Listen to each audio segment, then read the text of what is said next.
آئیے دیکھیے اس محاسبہ نفس کا فائدہ کس کس نے اٹھایا۔ شہدائے کربلا میں سے ایک شہید ہے جن کا نام ہے زہیر ابن قین۔ آپ نے سنا ان کا نام؟ زہیر ابن قین۔ زہیر ابن قین کسی زمانے میں بڑا جنگجو بھی تھا اور بڑی بڑی جنگوں میں حصہ بھی لیتا تھا، لیکن چند سالوں سے اس نے جنگوں میں حصہ لینا چھوڑ دیا اور مال تجارت بڑا تاجر بن گیا۔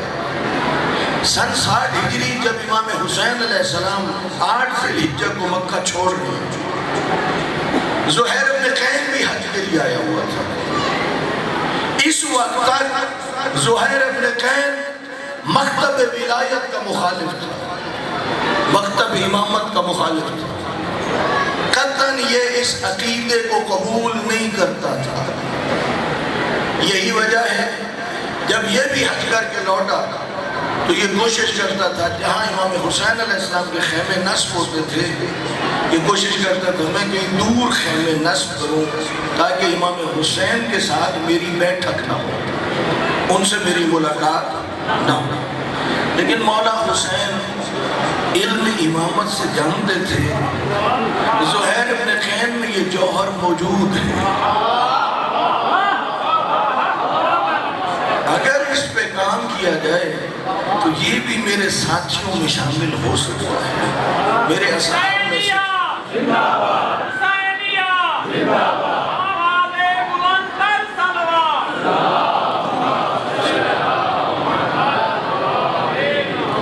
بات آخر تک ذہن میں رکھنی ہے، محاسبہ نفس۔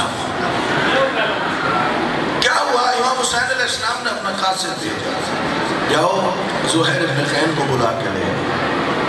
اس وقت زہیر ابن قین دسترخوان لگا ہوا تھا، یہ اپنے ساتھیوں کے ساتھ کھانے میں مشغول تھا، پردہ تھا، پیچھے اس کی بیوی تھی، کچھ اور عورتیں تھیں۔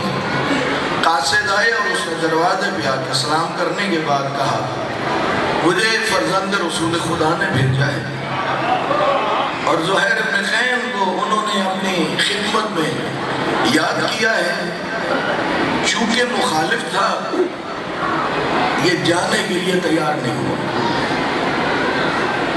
اس وقت اس قاصد کی آواز، ظاہر پردہ تھا، دیوار تو تھی نہیں، اس کی زوجہ نے بھی سنی اور فوراً اپنے شوہر کے نفس کا محاسبہ کیا۔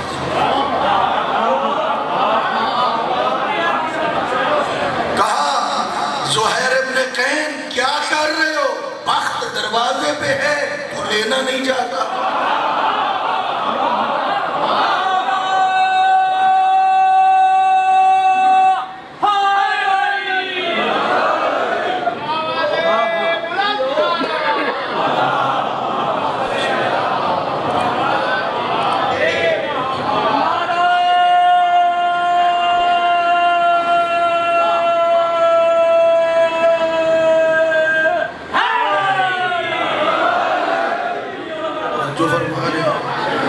یہ تیار نہیں ہوا۔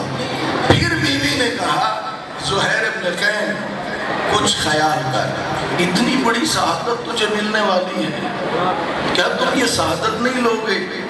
لیکن ابھی تک پھر بھی زہیر ابن قین جانے کے لیے تیار نہیں ہوا۔ اب انداز بدلا گیا، انداز بدل کے زوجہ کہنے لگی، کہا زہیر ابن قین اگر آج نبی کے بیٹے کی آواز پہ لبیک نہ کہا، کل چولہے پہ عورتیں کیا کہیں گی؟ جب بچوں کو قصے کہانیاں سنائیں گی یہی کہیں گی نبی کے بیٹے نے بلایا تھا اور زہیر نہ گیا۔ ابھی بھی تیار نہیں ہوا، کہنے لگی زہیر ابن قین اپنا خیال کر، آج بخت سعادت تیرے لیے منتظر ہے، میرا کہنا مان، چلا جا اور ابدی سعادت حاصل کر لے۔ بیوی نے چند منٹ اپنے شوہر کے نفس کا محاسبہ کیا، جس کا نتیجہ یہ ہوا نہ جانے والا زہیر جانے کے لیے تیار ہو گیا۔ جب وہاں میرے مولا تھے، مولا مصلی عبادت پہ تھے، انتظار ہونے لگی۔ جب امام نماز سے فارغ ہوئے اس کے بعد گفتگو کا ایک سلسلہ شروع ہوا۔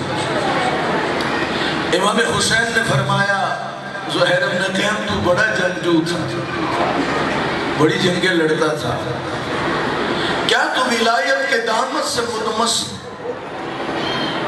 اللہ کی راہ میں؟ زہیر ابن قیم کیا تم ولایت کے دامن سے متمسک ہو کے راہ خدا میں جہاد کرنا پسند نہیں کرو گے؟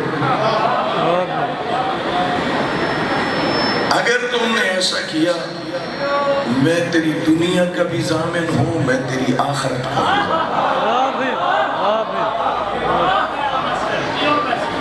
اب ہوا یہ، جب قاصد آیا تھا اس وقت زہیر ابن قین کے نفس کا محاسبہ اس کی زوجہ نے کیا تھا۔ اب جب امام حسین کی باتیں سنی تو اب خود زہیر ابن قین اپنے نفس کا محاسبہ کرتا ہے۔ لکھا ہے علماء نے اس کے اندر جنگ چھڑ گئی، اندر عقل اور نفس کے درمیان۔ نفس اندر سے آواز دیتا تھا زہیر ابن قین اگر جائے گا تو مارا جائے گا، رہنے دے چند دن اور دنیا کی آسائشوں میں زندگی بسر کر۔ ادھر سے اندر سے عقل کی آواز آتی تھی نفس کی نہ مان، بلا کر دنیا کو چھوڑنا ہے، وہ ابدی زندگی ہے۔ اندر کچھ دیر نفس اور عقل کی جنگ ہوتی رہی۔ زہیر ابن قین نے اپنے نفس کا کیا محاسبہ، اللہ نے اسے یہ بصیرت عطا کر دی کہ اس کو فیصلہ کرنے میں آسانی ہو گئی، میں اس دنیا کو ٹھوکر مارتا ہوں ابدی سعادت کو حاصل کرتا ہوں۔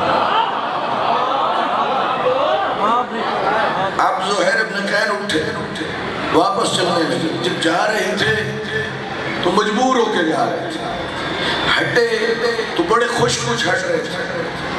آتے ہی کہا اپنی بیوی سے یہ درہم بھی تیرے، دینار بھی تیرے، حیوان بھی تیرے، مال تجارت بھی تیرا، کنیزیں بھی تیری۔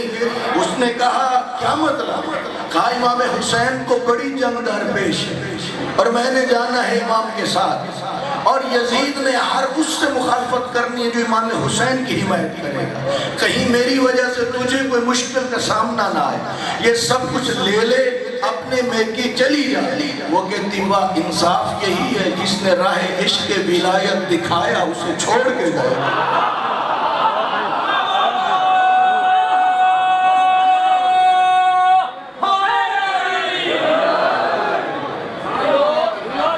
کون سی چیز باعث بنی کہ زہیر ابن قین امام کے لشکر میں شامل ہو گئے؟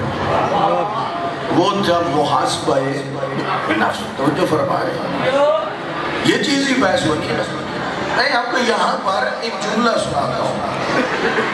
آپ میں سے اکثر حضرات جانتے ہیں مقتل میں اختلاف بھی موجود ہے، روایتیں مختلف ہیں، بہرحال محققین نے بھی اختلاف کیا ہے۔ ایک روایت یہاں تک کہ اس کی زوجہ کہیں قریب رکی ہوئی تھی، اور جب واقعہ کربلا ہو گیا وہ اپنے غلام کو کفن دے کے بھیجتی ہے اور اسے یہ کہتی ہے امام حسین تو ہیں ایک بڑی شخصیت اور انہیں تو کفن مل گیا ہوگا، اب میرا شوہر تو اتنا معروف نہیں ہے کہ انہیں کفن ملا ہو، یہ کفن لینے دشت کربلا میں چلا گیا۔ سنا ہے وہاں پر امام حسین کے ساتھی کی لاشیں بھی پڑی ہیں، یہ کفن لے گیا۔ غلام واپس آیا لیکن کفن ہاتھ میں تھا، پوچھ رہی ہے کیا تجھے تیرے جانے سے پہلے مل گیا تھا کفن؟ وہ کہنے لگا تو اپنے شوہر کی بات کرتی ہے، وہاں زہرا کے لال کا لاشا پہ گورو کفن پڑا ہے۔ کیسے ملا امام حسین کے لشکر میں؟ محاسبہ نفس کی بطور۔